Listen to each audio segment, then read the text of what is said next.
Ever wondered why it's so hard to focus when you're stressed or anxious? This is not just a coincidence. The intricate relationship between stress, anxiety, and inattentive symptoms is a fascinating dance of mental health and daily functioning.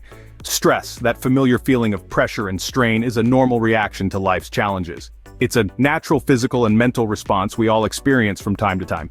As the stress subsides, so does the reaction, ideally. Anxiety, however, is a different beast.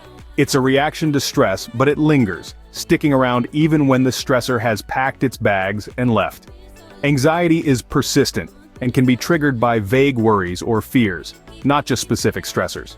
Now, how does anxiety tie in with inattentive symptoms, you ask? When anxiety takes center stage, it can consume so much of an individual's cognitive resources that it leaves little room for anything else. The mind is so preoccupied with worries that it becomes difficult to focus. This can result in forgetfulness, difficulty concentrating, and trouble completing tasks, hallmarks of inattention. Stress, too, can lead to inattentive symptoms. When the body is stressed, it's like a soldier on high alert, ready to face the perceived threat. But this heightened state can be a double-edged sword, particularly for tasks that require focus and concentration.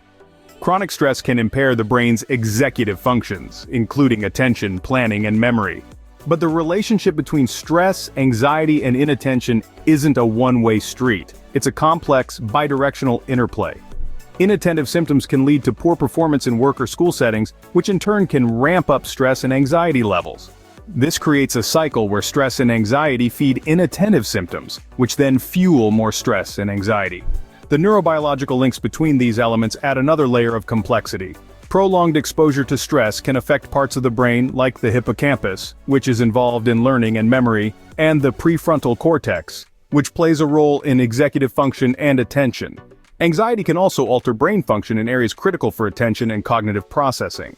Breaking this cycle is no easy task. It often requires a multifaceted approach, which may include stress management techniques, cognitive behavioral therapy for anxiety, lifestyle changes to reduce stress, and in some cases, medication. It's crucial for anyone dealing with these issues to seek professional help and tailor an approach to manage these interconnected symptoms. In this complex dance of stress, anxiety, and inattention, understanding the steps can help us navigate and maybe even break the cycle. Knowledge is power, and with power comes the ability to change the rhythm.